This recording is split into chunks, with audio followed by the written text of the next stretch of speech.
Jai Ram Krishna. In this session, I explain types of pressures. On a given surface, two kinds of forces may act. One may be normal force, the other may be tangential force. On my cheek, this is normal force, this is a tangential force. Slapping is normal force, applying powder is a tangential force. This normal force is called thrust. The SI unit of thrust and force are same, Newton. If I take a small area and this is the force acting on this area which is normal to the surface, this normal force is called thrust, and this normal force acting on a given area is defined as a pressure. Pressure is nothing but normal force acting on a small area, or thrust acting on area is defined as a pressure. What is the SI unit of pressure? Force is measured in Newton and area is measured in meter square, and other unit is Pascal. There are many units for pressure like torr, bar, millimeter of Hg, centimeter of Hg. Now what is atmospheric pressure? Atmosphere consists of air molecules which has a certain weight.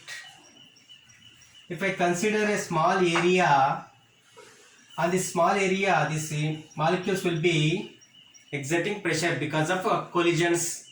According to Newton's second law, the rate of change in momentum is nothing but a force.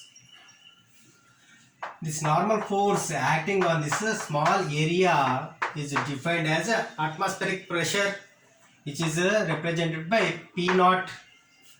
At sea level, approximate value of atmospheric pressure is 1.013 into 10 power 5 Pascal.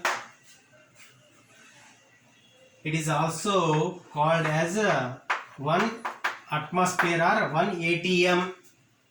As the molecules are hitting, they exchange momentum. Because of that, the area experiences certain pressure. This is because of atmosphere or air molecules. Now, I am taking a swimming pool of a depth 10 meter. This is called water column.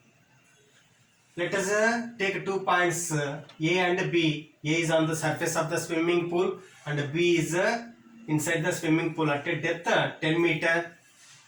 If a person is swimming at A, who is on the surface, he experiences pressure only because of air. That is nothing but atmospheric pressure.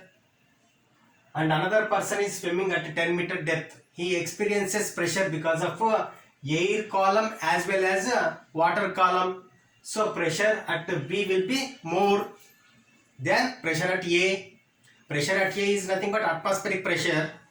Pressure at B is total pressure, that is because of pressure due to air as well as pressure due to water.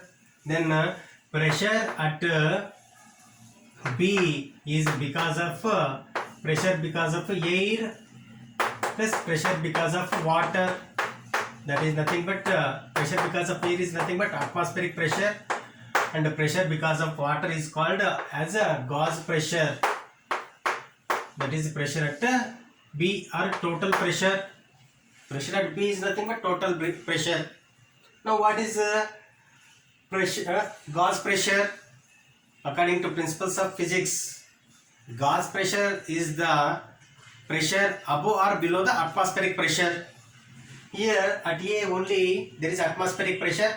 As we are going down, pressure increases, and at B there is pressure because of air as well as water. Now if I go up and up and up, the pressure decreases. It means that at A there is atmospheric pressure, at B there is more than atmospheric pressure. If I go to higher altitudes, there is a pressure less than atmospheric pressure. The pressure above or below the atmospheric pressure is called gauge pressure. If gauge pressure is represented by Pg, then that is the difference of absolute pressure and atmospheric pressure. Here absolute pressure is nothing but total pressure.